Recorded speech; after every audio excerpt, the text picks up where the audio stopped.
ಎಲ್ಲರಿಗೂ ನಮಸ್ಕಾರ. ವಿಂದ್ರಸ್ ಕೂರ್ಗ್ ಚಾನೆಲ್ಗೆ ಸ್ವಾಗತ. ಹಾಗೆ ನಮ್ಮ ಚಾನೆಲನ್ನು ಸಬ್ಸ್ಕ್ರೈಬ್ ಮಾಡ್ಕೊಂಡಿಲ್ಲ ಅಂದರೆ ಸಬ್ಸ್ಕ್ರೈಬ್ ಮಾಡ್ಕೊಳ್ಳಿ.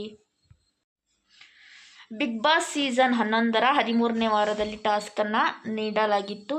ಯಾರೆಲ್ಲ ನಾಮಿನೇಟ್ ಮಾಡಿದ್ದಾರೆ ಅಂತ ಹೇಳೋದಾದರೆ 8 ಜನ ಈ ವಾರ ನಾಮಿನೇಟ್ ಆಗಿದ್ದರು. ಅದರಲ್ಲಿ ಮನೆಗೆ ಈ ವಾರ ಒಬ್ಬರು ಹೋಗಲಿದ್ದಾರೆ. ಯಾವೆಲ್ಲ ಸ್ಪರ್ಧಿಗಳು ನಾಮಿನೇಟ್ ಆಗಿದ್ದರು ಅಂತ ಹೇಳ್ತೀನಿ. ತ್ರಿವಿಕ್ರಮ್, ಮೋಕ್ಷಿತಾ, ಐಶ್ವರ್ಯ, ಮಂಜು, ಗೌತಮಿ ಜಾಧವ್, ಹನುಮಂತ, ಧನ್ರಾಜ್, ಚೈತ್ರ ಕುಂದಾಪುರ ಇಷ್ಟು ಜನ ನಾಮಿನೇಟ್ ಆಗಿದ್ದರು. ಅದರಲ್ಲಿ ಒಬ್ಬರು ಬಿಗ್ ಬಾಸ್ ಮನೆಯಿಂದ ಹೊರ ಹೋಗಲಿದ್ದಾರೆ. ಶನಿವಾರದ ಕಿಚ್ಚನ ಪಂಚಾಯಿತಿಯಲ್ಲಿ ಇಬ್ಬರು ಸೇವ್ ಆಗಿದ್ದರು. ಧನ್ರಾಜ್ ಆಚಾರ್ ಮತ್ತು ಹನುಮಂತರವರು ಇಬ್ಬರು ಸೇವ್ ಆಗಿದ್ದರು. ನಿನ್ನೆಯ ಒಂದು ಭಾನುವಾರದ ಕಿಚ್ಚನ ಪಂಚಾಯಿತಿಯಲ್ಲಿ ಮೋಕ್ಷಿತಾ ಮತ್ತು ಐಶ್ವರ್ಯ ಲಾಸ್ಟಲ್ಲಿ ಉಳ್ಕೊಳ್ತಾರೆ. ಅದರಲ್ಲಿ ಐಶ್ವರ್ಯ ಸಿಂಧೂಗಿಯವರು ಕಡಿಮೆ ಓಟನ್ನು ಪಡೆದು ಬಿಗ್ ಬಾಸ್ ಮನೆಯಿಂದ ನಿನ್ನೆ ಭಾನುವಾರ ಬಿಗ್ ಬಾಸ್ ಮನೆಯಿಂದ ಹೊರಹೋದರು. ಐಶ್ವರ್ಯ ಸಿಂಧೂಗಿಯವರು ಮನೆಯಿಂದ ಹೊರ ಹೋಗೋಕ್ಕಿಂತ ಮುಂಚೆ ಒಂದು ಟಾಸ್ಕನ್ನು ನೀಡಿದರು. ಆ ಟಾಸ್ಕ್ನಲ್ಲಿ ಯಾವ ಥರ ಟಾಸ್ಕ್ ಇತ್ತು ಅಂದರೆ, ಯಾವೆಲ್ಲ ವ್ಯಕ್ತಿಗಳು ಬದಲಾಗಬೇಕು ಅಂತ ಹೇಳಿ ಆ ಪ್ಲೇಟನ್ನು ಇಟ್ಟು ಆ ಪ್ಲೇಟನ್ನು ಸುತ್ತಿಗೆಯಲ್ಲಿ ಹೊಡಿಬೇಕು ಆ ಪ್ಲೇಟನ್ನು. ಆ ರೀತಿ ಒಂದು ಟಾಸ್ಕನ್ನು ನೀಡಿದರು. ಒಂಥರ ಚೆನ್ನಾಗಿತ್ತು, ಎಂಜಾಯ್ಮೆಂಟ್ ಮಾಡಿದ್ರು ಅಂತ ಹೇಳ್ಬೋದು. ಹಾಗೆ ಐಶ್ವರ್ಯ ಸಿಂಧೂಗಿ ಅವರು ಹೋಗೋಕ್ಕಿಂತ ಮುಂಚೆ ಒಂದು ಟಾಸ್ಕನ್ನು ನೀಡಿದರು.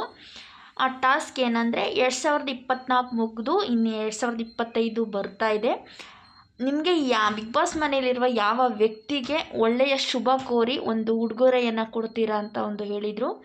ಎಲ್ಲರೂ ಹೋಗಿ ಅವರು ಇಷ್ಟ ಇರೋ ಸ್ಪರ್ಧಿಗೆ ಈ ಬಟ್ಟೆನೋ ಏನೋ ಒಂದು ತಗೊಂಡು ಬಂದಿದ್ದರು.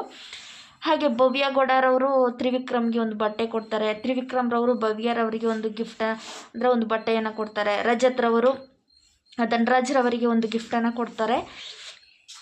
ಹಾಗೆ ಐಶ್ವರ್ಯರವರು ಮೋಕ್ಷಿತಾರವರಿಗೆ ಒಂದು ಲಿಪ್ಸ್ಟಿಕ್ ಹಾಗೆ ಒಂದು ಬಟ್ಟೆಯನ್ನು ಕೊಡ್ತಾರೆ. ಹಾಗೆ ಮೋಕ್ಷಿತಾರವರು ಸಹ ಐಶ್ವರ್ಯರವರಿಗೆ ಬಟ್ಟೆ ಕೊಡ್ತಾರೆ. ಹಾಗೆ ಮಂಜೂರವರು ಗೌತಮಿಗೆ ಬಟ್ಟೆ ಕೊಡ್ತಾರೆ. ಹಾಗೆ ಗೌತಮಿಯವರು ಮಂಜೂರವರಿಗೆ ಒಂದು ಈ ಮೇಕಪ್ ಕಿಟ್ಟದೊಂದು ಮಿರರ್ ಇರ್ತಾರಲ್ಲ ಆ ಥರದೊಂದು ಗಿಫ್ಟನ್ನು ಕೊಡ್ತಾರೆ. ಹಾಗೆ ಚೈತ್ರ ಕುಂದಾಪುರರವರು ಐಶ್ವರ್ಯ ಒಂದು ಗಿಫ್ಟನ್ನು ಕೊಡ್ತಾರೆ. ಹಾಗೆ ಹನುಮಂತ ಧನ್ರಾಜ್ಗೆ ಕೊಡ್ತಾರೆ, ಧನ್ರಾಜ್ ಹನುಮಂತಕ್ಕೆ ಕೊಡ್ತಾರೆ. ಹಾಗೆ ಈ ರೀತಿ ಗಿಫ್ಟ್ ಎಕ್ಸ್ಚೇಂಜ್ ಆಗಿರುತ್ತೆ. ಆದರೆ ಚೈತ್ರ ಕುಂದಾಪುರವರಿಗೆ ಯಾರು ಕೊಟ್ಟಿರಲ್ಲ, ರಜತ್ರವರಿಗೆ ಯಾರು ಕೊಟ್ಟಿರಲ್ಲ. ಅದಕ್ಕೆ ಕಿಚ್ಚ ಸುದೀಪ್ ಸರ್ ನನ್ನಲ್ಲಿರುವ ಒಂದು 2 ಚಿನ್ನದ ವಾಲೆಯನ್ನು ನಿಮ್ಮಿಬ್ಬರಿಗೆ ಒಂದೊಂದು ಕೊಡ್ತೀನಿ ಅಂತ ಹೇಳಿ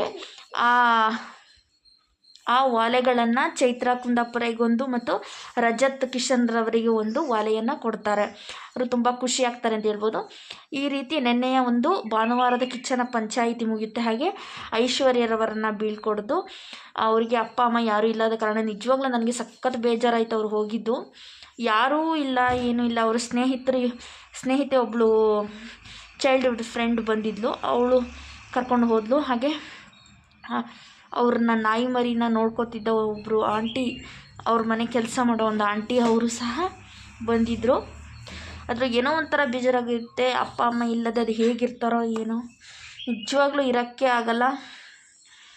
ಮದುವೆ ಆಗಿಲ್ಲ, ಏನೂ ಇಲ್ಲ, ಯಾರನ್ನೂ ಇನ್ನೂ ಮದುವೆಗೆ ಆಗಿದ್ದರೆ ಏನೋ ಒಂದು ಹೇಳ್ಬೋದಿತ್ತಿದ್ದಾರೆ ಅವರು ಅಂತ. ಯಾರು ಸಪೋರ್ಟು ಇಲ್ಲ. ಅವಳು ಹೇಗಿರ್ತಾಳೋ ಏನೋ ಅಂತ ಅನಿಸುತ್ತೆ. ಅವಳು ಮುಂದಿನ ಜೀವನ ಚೆನ್ನಾಗಿರಲಿ ಅಂತ ನಾನು ಕೋರ್ತೇನೆ.